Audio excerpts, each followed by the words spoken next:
को मैं धन्यवाद देती हूँ। और आज हमारा यहाँ पे 1 दिवसीय धरना है और इसके पूर्व 3/9 को हम लोग सूचना दिए थे, उपायुक्त महोदय के द्वारा सरकार को सूचित किए थे।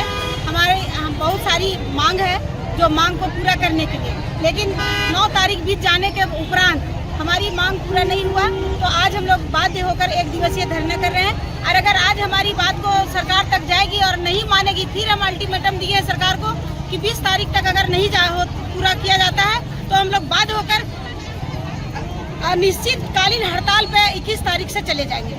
कई तरह का अभी इलेक्शन होना बाकी है, विधानसभा से लेकर अभी सबसे पहले हम लोग लोकसभा का चुनाव में हम लोग इतना मर धस के रात दिन एक करके हम लोग काम किए। जो हम लोग को बीएलओ में रखा गया है, आंगनबाड़ी सेविकाओं को, और निर्वाचन आयोग के द्वारा एवं हमारे जो जिला के पदाधिकारी लोग हैं, वरीय पदाधिकारी लोग के द्वारा इतना ग्रस्त किया जाता है, इतना प्रताड़ित किया जाता है कि अगर बीएलओ का काम नहीं करोगी तो आंगनबाड़ी सेविका के से भी चयन रद्द कर दिया जाएगा, चयन मुक्त कर दिया जाएगा। तो ये कहाँ का नियम है? ये जो सरकार का जो सर्कुलर है उसमें तो मेरा काम नहीं है कि निर्वाचन आयोग का हम काम करें, तो हम क्यों करेंगे? स्वास्थ्य विभाग का काम है, हर एक तरह का काम हम लोग को जोड़ दिया जाता है और हम लोग से काम लिया जाता है, तो एक बंधुआ मजदूर की तरह कराया जाता है। तो एक मानदेय का समस्या भी आ रहा था, क्या मानदेय समय पे मिल रहा है क्या? अभी तो केंद्रांश हम लोग को सिर्फ फरवरी तक मिला है, केंद्रांश जनवरी फरवरी तक ही मिला है, मार्च से अभी तक बाकी है। और जितना हम लोग का कम है उतना में हम लोग का काम चलने वाला नहीं है क्या? और जो लोग हैं क्या इतना कम मानदेय या वेतन मिलने के बावजूद भी सभी तरह के कर्मचारी लोग हड़ताल पे बैठे हुए हैं, और हम लोग का मात्र 9.5-10 हज़ार रुपया मिलता है, इतना में हमारा परिवार चल जाएगा।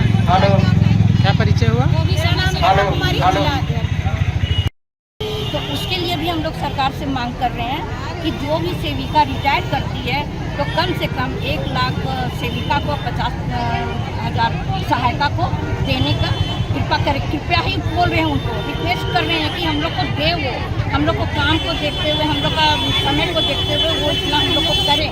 अब यदि रिक्वेस्ट से वो नहीं मानते हैं तो हम लोग इसको भव्य रूप में करेंगे आंदोलन, और उनको बात भी करना पड़ेगा ये काम के लिए, हम लोग का डिमांड को पूरा करने के लिए। क्या परिचय हुआ? मेरा कुसुम कुमारी नाम है और मैं प्रदेश महामंत्री। आज के समय में जो आंगनबाड़ी सेविका सहायिका को मानदेय दिया जा रहा है, सेविका सहायिका कर्मचारी संघ उससे बिल्कुल संतुष्ट नहीं है। और अगर देखा जाए तो सही माने में हम लोग मानदेय नहीं, वेतन के हकदार हैं। जितना काम करते, सरकार कहती है आप पार्ट टाइम वर्कर है, लेकिन अगर हम देखा जाए तो हम लोग पार्ट टाइम नहीं, फुल टाइम वर्कर से भी ज़्यादा काम करते हैं सरकार के हर एक विभाग का। तो सरकार से हम लोग मांग किए हैं कि हम लोग को मानदेय नहीं, सीधे वेतन मान चाहिए, और मांग करते करते हम लोग थक चुके हैं। और अब अगर सरकार हम लोग को मानदेय की जगह पे वेतनमान लागू नहीं करती है तो अनिश्चितकालीन हड़ताल पे तो जाएंगे ही। साथ ही सरकार से हम कहना चाहेंगे कि हम लोग चुप रहते हैं, जिसकी वजह से सरकार जितना नाइंसाफी हम लोग के साथ कर सकती है उतना नाइंसाफी करती है। हम लोगों की सेविकाओं द्वारा 2017 में झारखंड से और ऑल इंडिया लेवल पे केस लड़ करके जीता गया था कि महिला पर्यवेक्षिका में सेविका को ही 25% लिया जाएगा।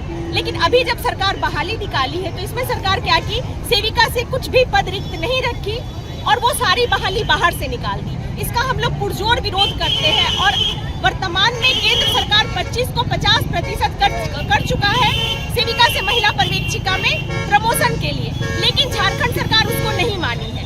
तो झारखंड सरकार का हम सभी आज इसी बात को लेकर विरोध कर रहे हैं। और हम लोग का एक जो और मुख्य मांग है, जितनी भी हमारी बहनें रिटायर कर रही है उसको ग्रेच्युटी और ईपीएफ से जोड़ा जाए, जो कि केंद्र सरकार लागू कर चुकी है। केंद्र के लागू करने के बाद भी राज्य सरकार इसको नहीं मानती है, ये हम लोग के साथ सरकार का बहुत बड़ा नाइंसाफी है। क्या परिचय हुआ? मेरा नाम लीना सिन्हा, झारखंड राज्य कर्मचारी महासंघ की जिला मंत्री हजारीबाग। को हम अपने हजारीबाग जिला के धरना प्रदर्शन के माध्यम से चेतावनी देते हैं कि अगर 19 तारीख तक की सरकार हमारी मांग पर गंभीरता पूर्वक विचार नहीं करती है तो पूरे झारखंड की सेविका सहायिका एक होकर के 20 तारीख से अनिश्चितकालीन हड़ताल पे चली जाएंगी, जिससे होने वाली सारी परेशानी का जिम्मेवार विभाग होगा और सरकार होगी।